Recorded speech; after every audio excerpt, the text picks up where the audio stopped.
Hi everyone, my name's Laura Villalobos. I'm WiCyS Community Manager, and it's an honor to have you today with Carnegie Mellon Software University Software Engineer Institute on the topic of three envelopes. But before we get started, I'd like to introduce you a little bit more about the WiCyS organization. WiCyS is, WiCyS is a 501c3 nonprofit organization with the mission to recruit, retain, and advance women in cyber. Our community is made of over 8.9 women, men, and non-binary individuals in over 95 countries. We have 63 professional affiliates who are an extension of WiCyS all over the world, 225 student chapters, and that's just our community alone. What we do, what we do is create accessible opportunities to cybersecurity. We layered with mentorship and resources, and we aligned it with our strategic partners who funds us year round. We create a place where everyone belongs in cybersecurity. And we do it through our many initiatives. We have our skill development training programs, scholarship grants awards, annual conference, which would be in 2024 April, Job Board Plus Plus, where members can upload their resume all year round, and our strategic partners can recruit from there. Our monthly leadership series, our mentor mentee program, which currently has over 1.6 thousand members enrolled, and we have all of this and so much more. We all of our wonderful initiatives to our strategic partners, our tier one partners being Alchemine, Amazon, AT&T Cybersecurity, Battelle, Bloomberg, Carnegie Mellon University, Software Engineer Institute, Cisco, Ford, Fortinet, Google, Lockheed Martin, Microsoft, Optum, Sandia, National Laboratories, and Sentinel One. And for the purpose of today, we encourage you to ask questions. We have the experts here today, and they will be answering the questions live as we go through all the webinars. So this is your opportunity to ask as many questions possible, and we will be answering them. If you haven't done so already, please subscribe to our WiCyS newsletter, and you can do so by going to wicys.org and hitting that subscribe button at the right-hand corner of the website.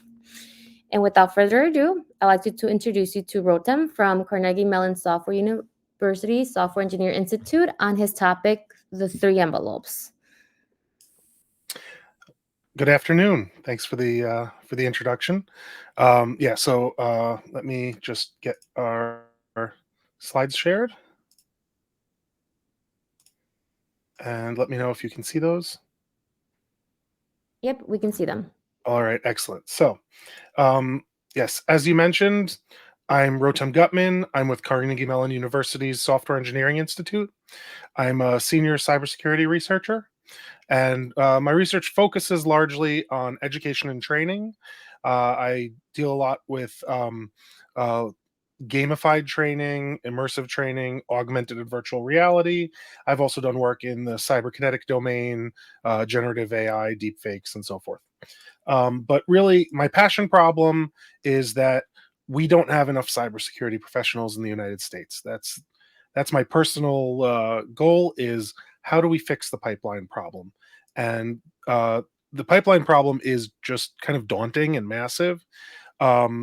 ISC Squared does this great survey every year, and 70% of individuals in the survey say that their organization faces a workforce shortage. More than half of those, excuse me, more than half of those believe that that shortage is either for anywhere from a moderate to an extreme risk to their organization from that shortage.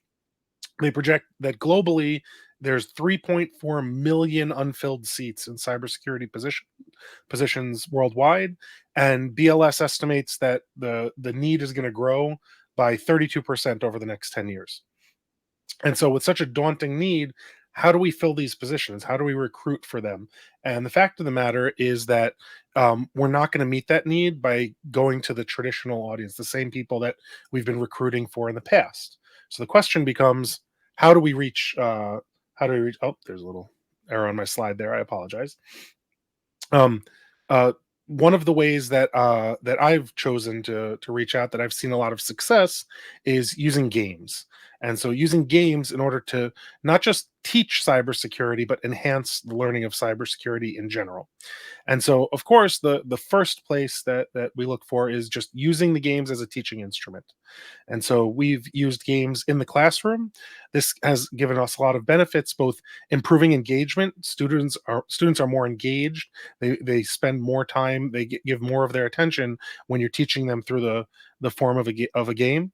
In setting, a lot of the settings that I operate in are not your traditional classroom setting where the student doesn't really have a choice about being there. But in a lot in the settings that I operate in, the students can self-select. They can leave. They can go to another class, and so we get a lot higher retention when the content is delivered through gameplay.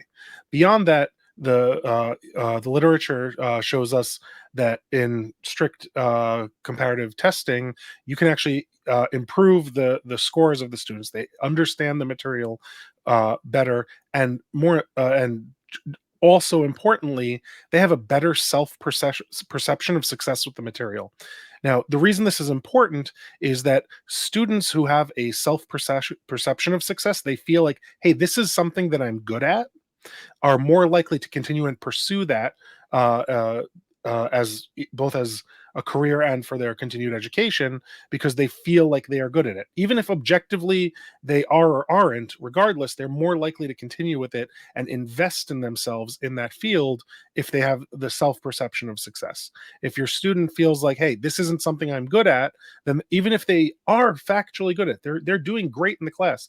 If they don't have that emotional feel of it, they're very unlikely to continue to proceed in that field.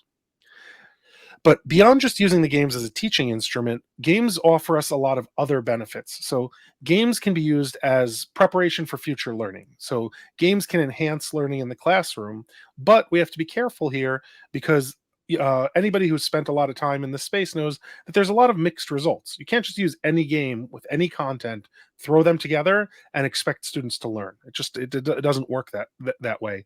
And so there was a couple of great studies I just wanted to highlight where players were given, they took expert players that played the game Civilization and expert players that played the game Sin City, had them play the games, and then afterwards they gave them traditional classroom style teaching, or in one of the studies a reading passage on the topic of um, historical events from Civilization, or urban planning from SimCity, and they found that the students that had become experts in Civilization, that had were able to actually internalize that knowledge and were a lot more successful than the students that had played SimCity.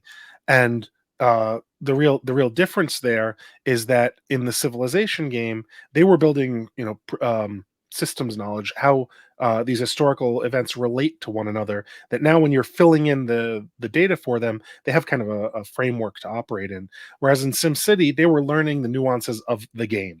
The systems knowledge that they were building was systems knowledge of that game and how it plays, that may not be representative of the content, the urban planning content that they were then absorbing.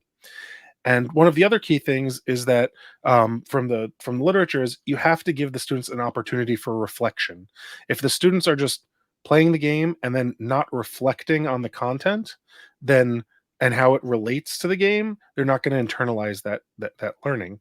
So, to give another example, they had students play a game called Second Life, where they inhabited the royal court of a historical figure, and then through the gameplay they kind of experienced a historical scenario that then later afterwards they were presented in a more traditional setting with illustrations and text on that content, and they were able to retain a lot more. However, there were three groups in that study. One played the game and reflected on it. Another were asked to uh, just read the text with the illustrated text. That was kind of the control group there. And then the last group were asked to read the text and then reflect on it themselves. And you saw this kind of strict improvement from the illustrated text being the worst. Being asked to reflect on it, think about and personify yourself in that scenario helped. but then the gameplay helped more. And so what we're really doing here is we're taking skills and capabilities that we can apply in the classroom even without a game, and we're enhancing them through the gameplay. So, the last thing that is relevant, especially to communities that have traditionally been underrepresented in an area, is that self identification can be a problem. If you don't have strong role models, if you don't have individuals that look like you, that come from where you came from, that have your background, that you can point to in the community that are in those roles, it's hard to see yourself in that role. And games can actually provide that pathway, that social permission to participate in fields that your social group or your community might not necessarily um, uh, push you towards. And so there was a great study where they took a community that identifying in computing wasn't a social norm within their peer group, but gameplay was. And so they used the gameplay to bridge that gap, taking them through, okay, so what's the like we're going to play the games, but then what's the console doing? How does this operate? And using that as a bridge to get that engagement, get that investment at a younger age so that they're interested in continuing there.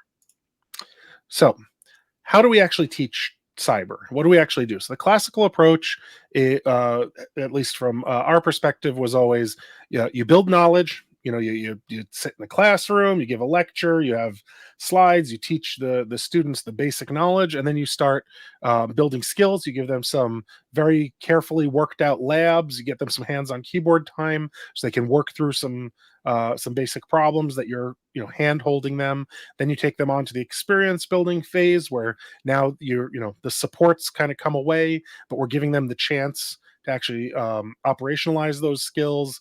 We're going to ask you to defend a network or exploit a box, or whatever the case may be for the content that we're teaching. And then we're going to have an evaluation, some sort of examination or a test that we're going to be able to check off, yes, you know this material, and then we move on to the next piece of material. And so that's the classical approach. The question is, what's the approach that we're taking, because this approach obviously is not working for everyone. Well, the new approach is immersive learning. We started building immersive content where the participants can actually be part of the engagement and learn through participation. And so we create living worlds. Each one of the scenarios that we create, each one of these classes, is actually an environment, a place, a time, a way of being where participants can have an objective.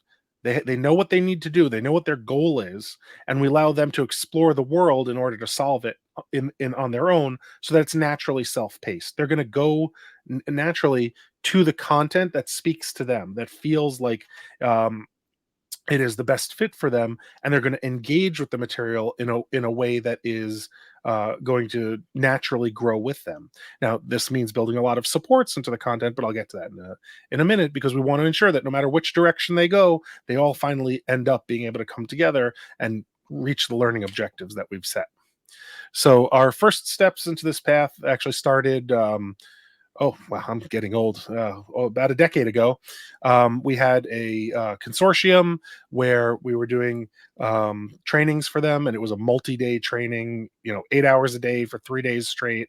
And there wasn't a ton of value being given there. By the time you get to day 3 of death by PowerPoint, you're beating a dead horse. Nobody's absorbing anything. And so a lot of the challenges that we were encountering were that these were highly technical trainings that were designed to convey, the pure technical content, but to an audience that was already in the role. So they already had a job, they were already in this position, and so of course they were defensive because the results of these trainings were available to their superiors. And so when you would say, "Hey, listen, I think there's a better way of doing this," what they would hear is, "You're bad at your job, and we're going to tell your boss." So um, there was this kind of natural defensiveness built into the entire engagement. And then the attention span, as I mentioned, on day 3 of 8-hour trainings, um, it's hard to stay motivated. It's hard to stay engaged when you're just passively consuming content. One of the things that I noted there is we averaged less than 20 minutes between people asking for a break.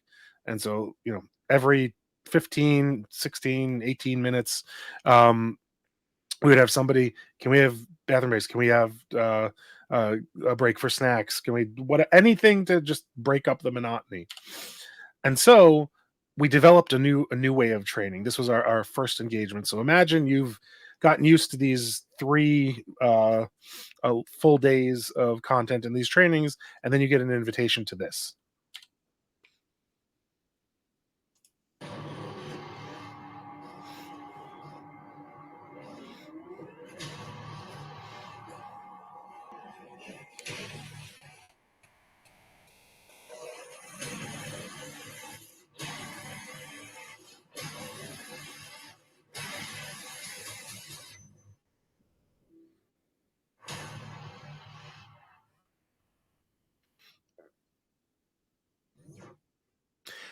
And so, Laura, can you just confirm that they're able to hear that? Yep, we can Hopefully. hear it. Yeah, we can Okay, do. excellent. You're Just good. making sure.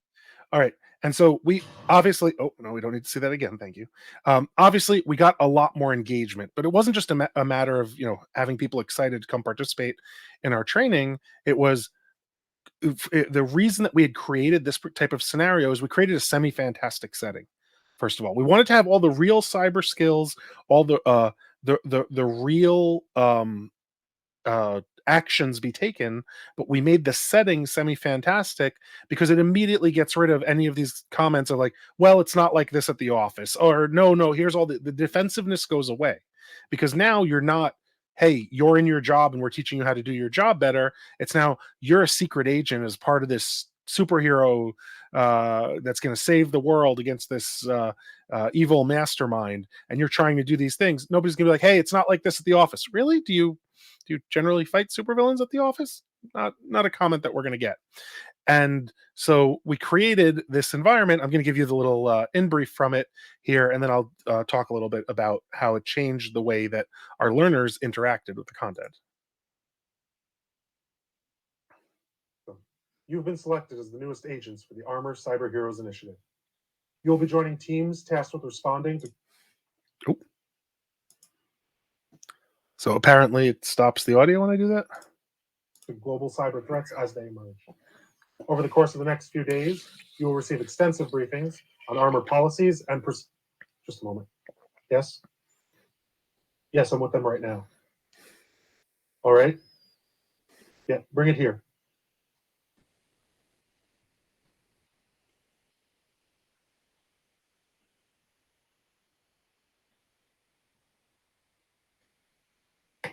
Agents, change of plans. It appears your skills are needed immediately. There will be time later for going over your benefits package. This video was just posted to 5chan, and I'm assigning your teams to investigate it. Governments of the world, this message is not for you. For too many years, the corrupt world powers have stifled and exploited their people. Today, I give the people the opportunity to press the reset button on humanity. I have placed vials of weaponized smallpox in several key locations around the globe. I leave it to the people to decide if the smallpox will be released. Linked in this post is a tool that will allow any individual to place their vote to reset civilization or preserve it. If I suspect any interference on the part of any government, I will immediately trigger the smallpox's release. You have 2 days to make your decision. I leave it in the hands of the people. All right. And so immediately our learners were hooked. They were engaged, and we had actually set up there was a lunch available for them each day, and instead of having a lunch break, we just opened up the catering in. They opened up the buffet around lunchtime, and previously there'd always been newspapers there. So we had the New York Times and I think the Pittsburgh Post Gazette at the time were the 2 papers that we had there, but we had actually printed a third in-game newspaper that was part of the scenario that had all sorts of news stories that had good intel tips in there for things that the participants might learn. And what happened is we previously, any opportunity to take a break, they would take a break. Our learners had self-organized into 3 groups. They were working different parts of the exercise based on their skill sets. And so they're all trying to track down this Dr. Diabolikov, and and then all of a sudden, lunch is served. Everybody go. Nobody gets up from their seats. Like, okay, so we wait a little bit longer. Still, nobody's getting up. Everybody's just so into the scenario that they don't get up, and we're starting to get nervous that like they're going to miss all this stuff in the newspaper because we had planned stuff around the hints that they were going to find there. And so we announced, like, listen, we're going to clear the lunch away in 10 minutes. So go get your food now. And so each team actually ended up sending one person from their team to go and get food for everybody so they could eat at the tables while they were working. And so the three groups, we see two of that. One of them comes back. The second one comes back. We're getting nervous because it's going to kind of spoil the fun of it if we have to just give them the newspapers and say, hey, here's content here. And then thank goodness we see the third one run back in with the whole stack of all the newspapers, being like waving them around, hey guys. And so that worked out really well. And so it just to show you really get a lot more engagement here with the audience when you build your scenarios this way. The next thing we did is actually extending this training beyond cyber. I had mentioned earlier on that I had done some work with cyberkinetics, and so we actually created a simulator where we integrated a actual game, kinetic battlefield simulator, in with our cyber operations area, so that participants could actually practice through different scenarios, go through it, and actually engage not just the cyber operators but the kinetic operators as well. And with this one, how are we doing on time, Laura? So we are at 121, so we still have maybe another 15 minutes.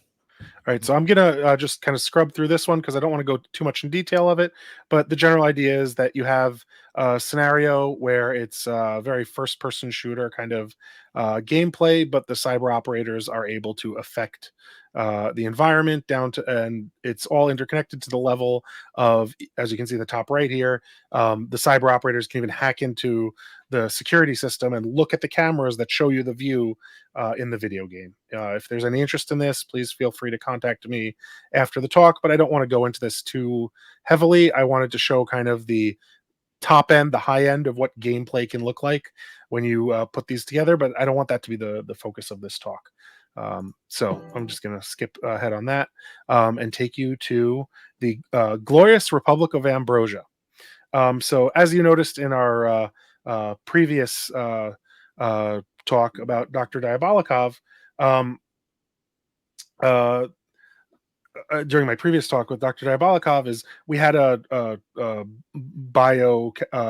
biological warfare kind of attack threat there.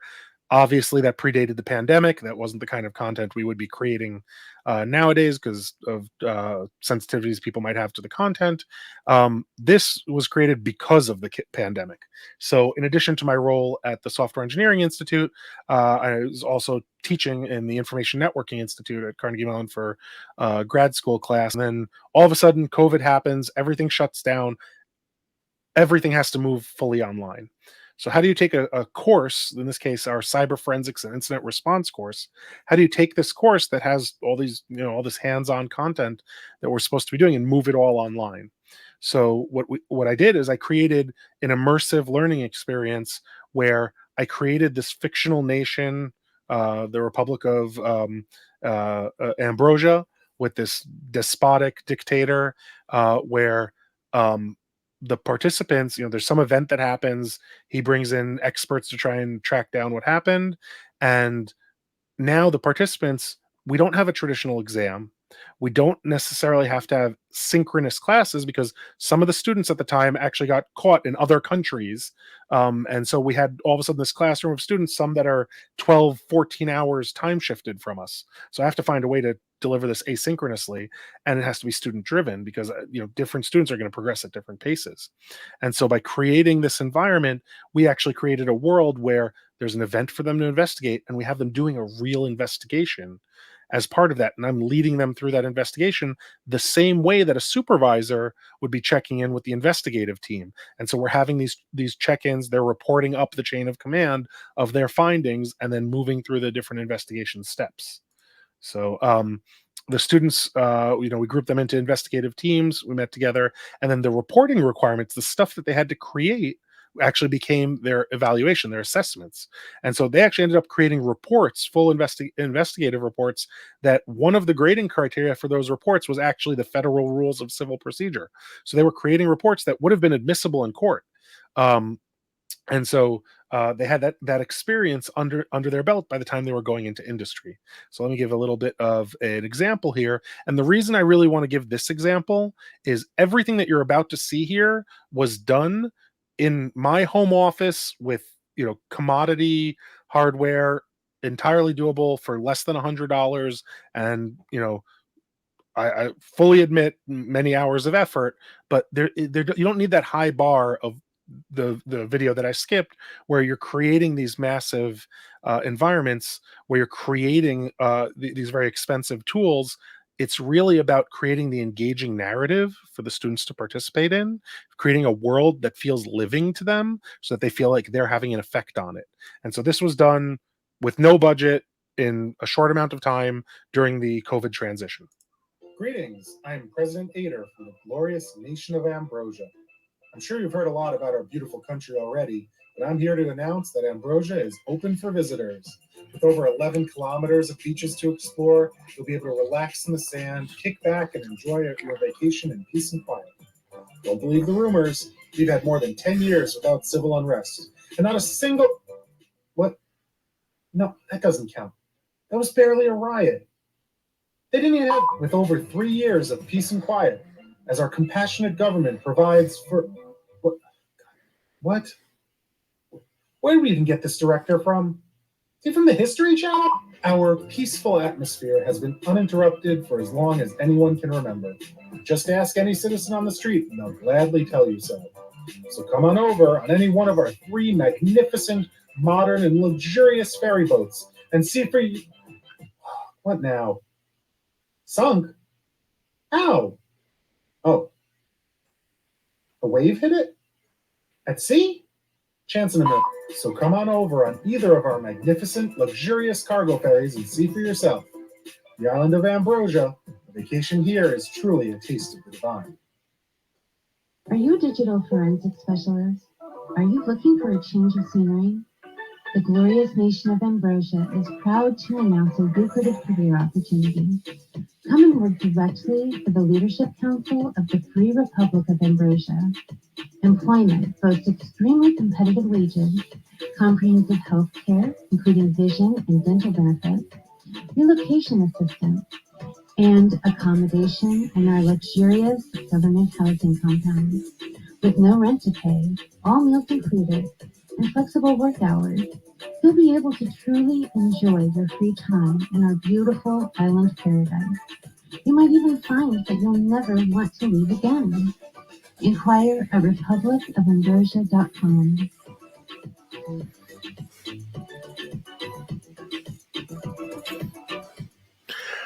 All right, and so I just wanted to kind of show that's all made with freely available media content, even the music.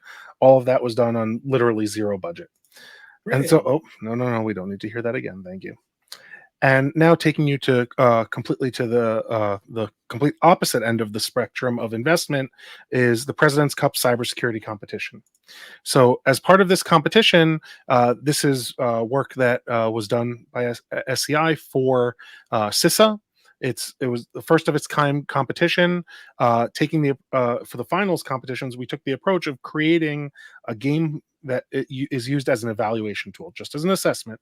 Where we're not trying to teach the content, but we're trying to assess the capabilities of the participants. And so we're trying to figure out, okay, what's the best cybersecurity team, not just the best group of individuals. That's where we use the game, is we wanted to take not just the 5 best individual participants that, we could do to take the top 5 from the individuals competition for that, but we actually wanted to say, okay, you might have the best skills, but if you don't talk to each other, you don't communicate well, you don't interact well, you're not going to be able to be the best team. So how do we test that? We used the game in order to put them in situations where they actually had to work together. They had to share information. They had to collaborate in order to win. And so that's where we get this this material from.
All right, we're gonna move on here. A couple of things. Again, I'm gonna, just in the interest of time, because I want to have time for questions, because I see there's some popping up. Is We created a couple of abstractions here. I'm just gonna jump through this. Detail droid. There we go. Details regarding the latest operational instructions for a remote access droid, RAD 9000. Your mission tasks can be accessed from the DRTF application, alongside local news coverage, task force updates, and weather changes. Until conditions improve, your RADs are the only way to access the hardest hit areas. It's up to you to accomplish as many tasks as you can as quickly as possible. And so our participants then can actually use these to navigate different environments and complete the cyber tasks that they're tasked with. We've since progressed this program to the point where now we have a new client that is delivered purely through the browser. It doesn't require any additional installation on the end users workstations, and so you can do it even on a Chromebook. We actually had it on an iPad mini at one point. Excuse me. Not how I would suggest interacting with it, but at the same time, it allows students, participants, to actually use that environment. And most importantly, that version of the game has now been open sourced.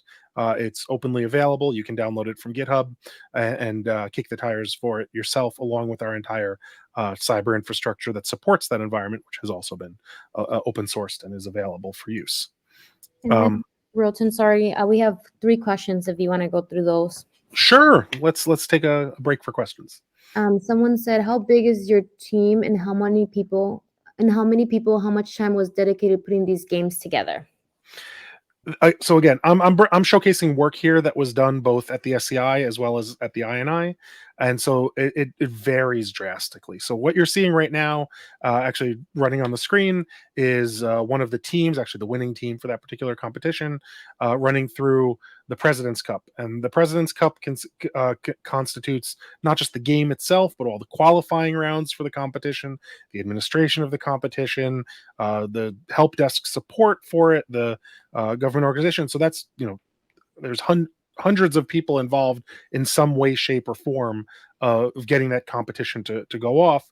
Whereas for the Nation of Ambrosia scenario, that was me and my co-teacher in 2 months between when the pandemic shutdown happened and when we had to start teaching our class, frantically on nights and weekends, because we had our day jobs in addition to it, put the whole thing together. And so again, that's why I was trying to kind of showcase here, is that the level of effort drastically varies depending on what you're trying to accomplish, and you can really tune it to what your needs are and what your audience is. If you're not going to be delivering to, in the case of the President's Cup, ostensibly the entire federal workforce, anybody with a .gov address plus a bunch of others, postal service, etc., you don't need to bring all those capabilities to bear. That being said, we have open sourced this, so you don't have to reinvent the wheel. And so using a lot of the open source material that we've put out there, you can actually use what we've developed to create your own content. What we're putting out right now, it's called the Cube Space client for President's Cup. The next iteration of it that's going to be coming out, actually the entire game is reconfigurable via editing a couple single JSON file. And so that is set in space. Your learners are flying through space, interacting with different aliens, and you can actually put your own content in there just by editing a JSON file and pointing it to whatever you'd like to for learning material. Hopefully that answers the question. I don't know if there's a back and forth on the QA here where they can respond. And there's one from Tracy saying, as disaster recovery can oftentimes be looked as more of a serious no-game arena, do you think this learning technique could be applied, utilized in the area of disaster recovery? Can you repeat that? Because it's off. Disaster recovery is often what? So, as disaster recovery can often be looked as more of a serious no-game arena, do you think this learning technique could be applied or utilized in the arena of disaster recovery?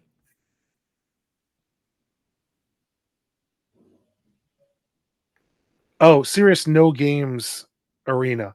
Oh, no. Absolutely disaster recovery. I'll take it a step further. I will say that I don't think that there is any area, anything, grief counseling, uh, loss, trauma recovery. There is nothing out there that you can't use a game for as long as the game is designed for it. All too often, I've seen gamification be boiled down to give them some badges, slap a leaderboard on it, and call it gamified. That's the vast minority of cases where that's going to be helpful. Um, what you're really looking at here is creating experiences through gameplay. Gameplay is a natural human phenomenon. We've been doing it since as long since before recorded history. It is it's part of the human experience, and honestly, when you're looking to leverage gameplay in order to teach, you just need to be respectful to what the material is that you're going to be teaching, and using games you can absolutely teach. Now I'll take it a step further, especially in the case of disaster recovery. We actually use games all the time. So one of the things, one great field of gameplay, I'm actually some of the people in the lab that I'm a part of are working on some LARP games right now. So that's live action role playing.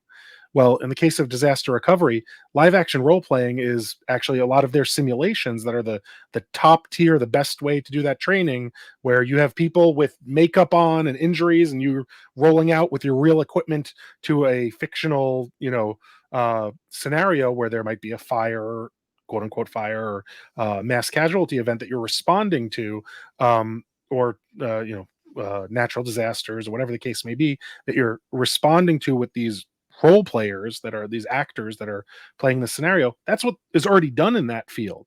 And so it's really just a matter of looking at through that lens of how do we use gameplay in order to train, teach, and evaluate. And then someone's asking if they can get your contact information, but we can wait that towards the end. Yeah, absolutely. I'll make sure that gets out there. I'm always happy to talk with people. Is there anything else before I continue? We are good. Okay, Go ahead. excellent. All right, so moving on, we have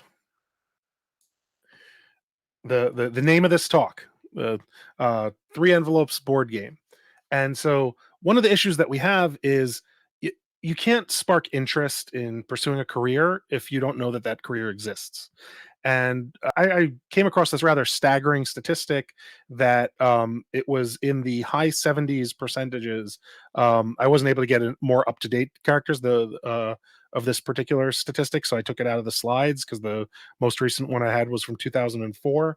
But I can tell you anecdotally, I don't think much has unfortunately changed. But in the high 70s percentages, graduating high school seniors had not had a teacher or guidance counselor discuss with them the prospect of a career in cybersecurity. And if you're already talking about doing these interventions, trying to get people excited about a career in cybersecurity at the college freshman level, you're already missing the boat. You got to go way younger when you have students forming their own self-identity. I want to be a doctor. I want to be a lawyer. I want to go into these fields. This is what I want to be. They've already formed that by then, and now you're trying to change that decision or modify it.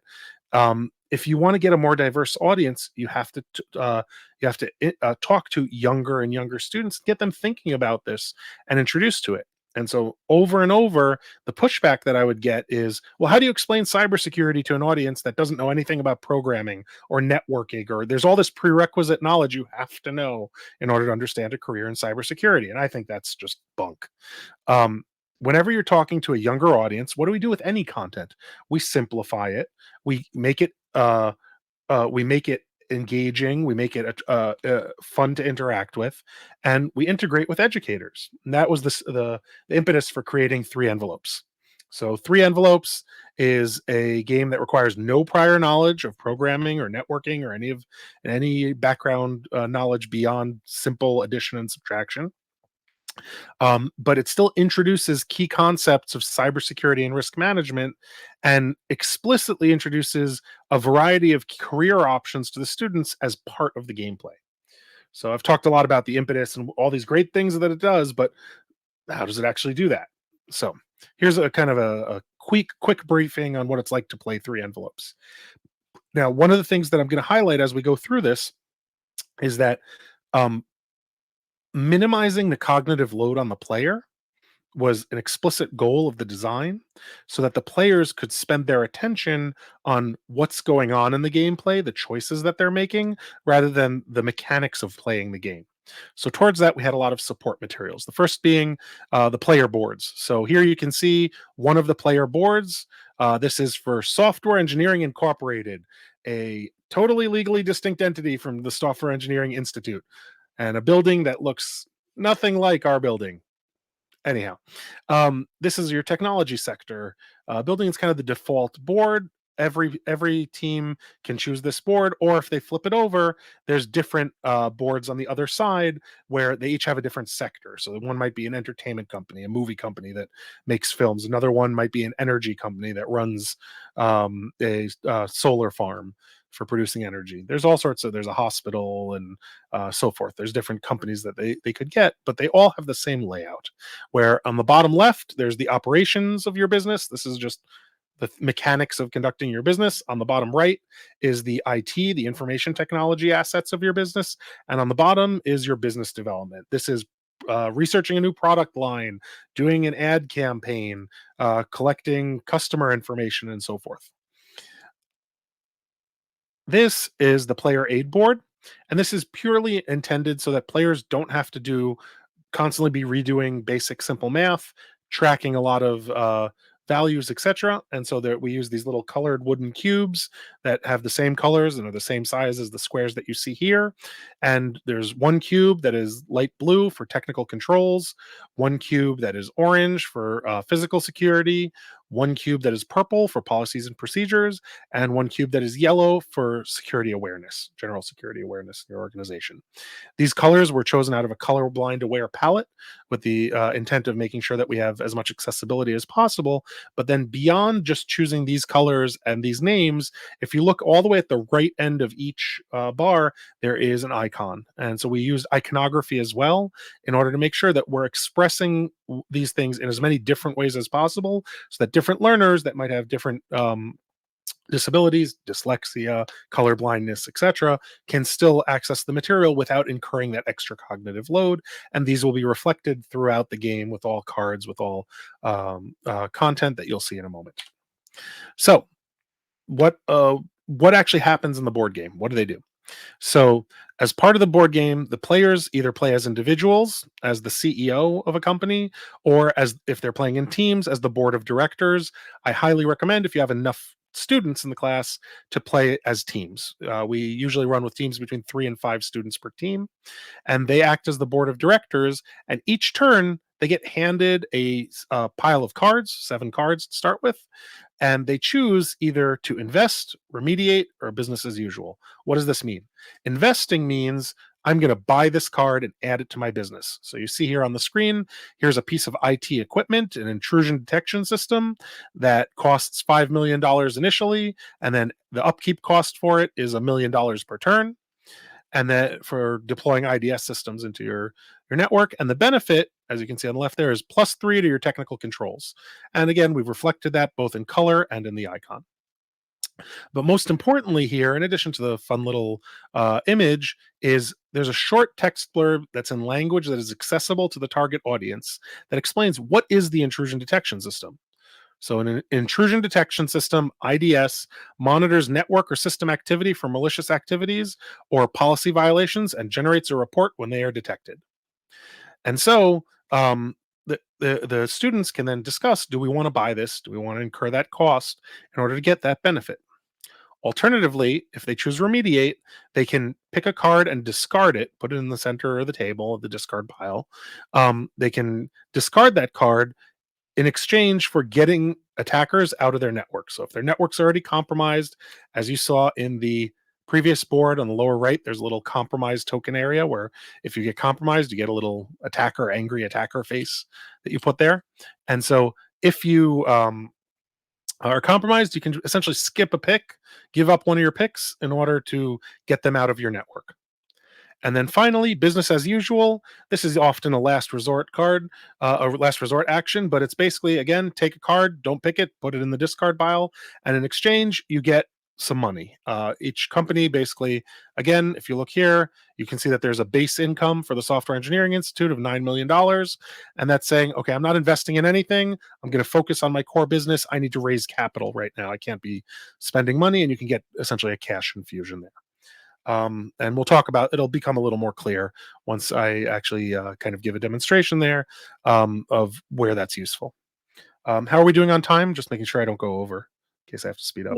4 more minutes. We'll be at 150. Okay. Perfect. So then here's an example hand. So we have a group of students get handed this pile of cards, and now they're choosing, do I want to invest in whole disk encryption? Do I want to outsource some of the operations in my company? Do I want to sponsor a conference, buy this intrusion detection system, hire security guards, invest in a credential management system, or hire an incident response team? And each one of these cards have different costs, different abilities. There's things that will give us as a benefit or otherwise affect the gameplay. So the students go around, they pick a card. Each time they pick a card, all the cards they didn't pick get handed to the team on their left, and then they get a pile from the team on their right. And so they're essentially drafting together to create their own unique business that's going to be different from everybody else's business. As soon as that is done, we enter the events phase of the round.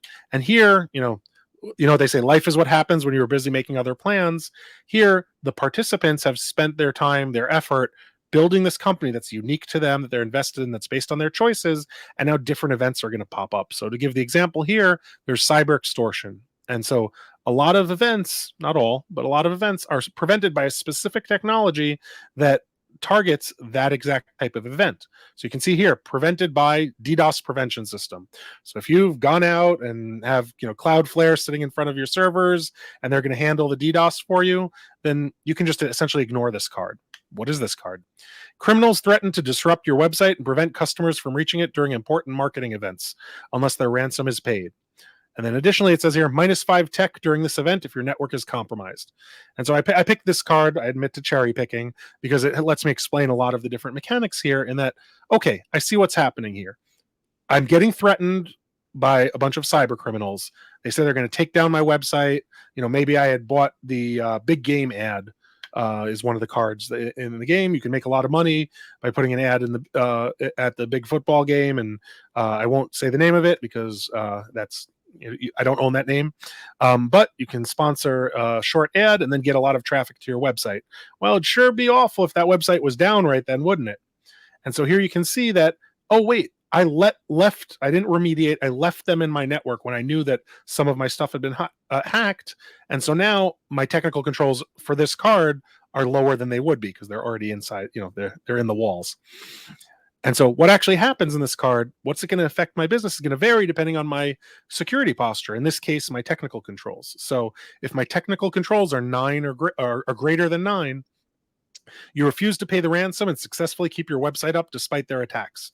I've completely prevented it. I don't care. I'm confident in my tech. I just move on. I'm happy. But if my technical controls are greater than 8, so specifically 8, your website has intermittent outages due to a distributed denial of service attack. You only gain 1/2 income from marketing cards this turn. So I might have paid for that ad, paid a lot of money, expected to make a lot more money on that ad, but now the return on investment just isn't there. Maybe I actually lose a little bit of money on that ad campaign that I was doing because the website keeps going down. People have a bad experience. They balk. Or if I can't mitigate the problem, I'm exposed. So my technical controls are 7 or less. At this point, I'm unable to protect my website. Now I face a choice. I can either pay $25 million immediately, I can pay the ransom, or I discard all my marketing cards. So that ad campaign, it just goes away. I'm not going to get any profit from it. It's gone before I ever make any revenue from it. And so this way, we're introducing students to the concept of being exposed to a vulnerability, being able to mitigate it, or being able to prevent it. And so often the strategies that we actually end up seeing is either show me the money. I'll tell you, when I run this with adults, you can always tell who's in the marketing department because they buy all the marketing cards. They're doing all this business development, and then they just get clobbered by the events that occurred. Their customer list is leaked. They're paying for credit monitoring. All their website, they can't keep their website up. Everything's awful. On the flip side, I can always tell when adults are playing it who works in the IT department because they basically use it as fantasy fulfillment. If only I had the budget I always wished I had, and they buy an IPS system. They have distributed log management. They have an incident response team, and it's all well and good until the end of the round when you have to actually make payroll. You have to pay your costs, using the funds that you've made during that turn. And all of a sudden they can't make payroll. They have to fire staff, sell equipment just in order to keep the company afloat. And so ultimately what the game is teaching is how to take a balanced approach, make good informed decisions so that you can actually be successful as a company. And the way that we use this in the classroom is we let the students play it first, just for fun. Everybody has whatever experience they have with it, good, bad, or otherwise. And then the teachers actually have support materials for each one of these cards where they go through in a little bit more of a formal setting, and they are able to teach a little bit. What does an incident response team do? Why are security guards or physical security? Why is it important? What is encryption? They can go through these different concepts, teach a little bit more, and then we teach them very simple risk management. So there's 3 copies of the cyber extortion card in the events deck. There's 1 copy of the O-Day card in that events deck. Here's the things that happen because of those cards. So it's more important to look. We basically teach them to look at what's the expected loss, what's the probability of that loss, how much does it cost to address this based on the cards that might come around, and they just write up a business plan. Here's how we would play the game intelligently, knowing what we know, and they shuffle up the decks, and in the following class they play the game again, but now using that business plan they've drafted, and they can see for themselves how much they've improved, how much of a better experience they have now using these very basic risk management strategies. And I think we're on time, if I'm not mistaken. Yes, we're right on time, 1:53. All right, excellent. I will be fully honest and say it's a rarity that I end on time. So awesome. We do have one question. They're saying, can this be acquired for personal and home use? Yes, absolutely. I've had more than a few cybersecurity consultants take and use this. One of my favorite facts that I always ask not to be quoted on, but I can't resist saying it when I'm on video. So I guess that ship has sailed. But the 2 audiences that I have found the game to be most effective with for 3 envelopes is 5th through 8th graders and C-suite executives. And I leave any commentary on the overlap to the audience. We have Eddie that said, interesting game. Can we purchase the game? No, it's not available for purchase, but if you shoot me an email, I'll make sure that you get all the materials for a copy. If anybody is interested in working with us to get it actually to market, more than happy to work with you on that. And then going back to the question, I'm not sure if you put in your information already, but how can they contact you, or what's the best way for here? Yeah, let me real quick here. I'll just put it up on screen because that's probably the easiest way here.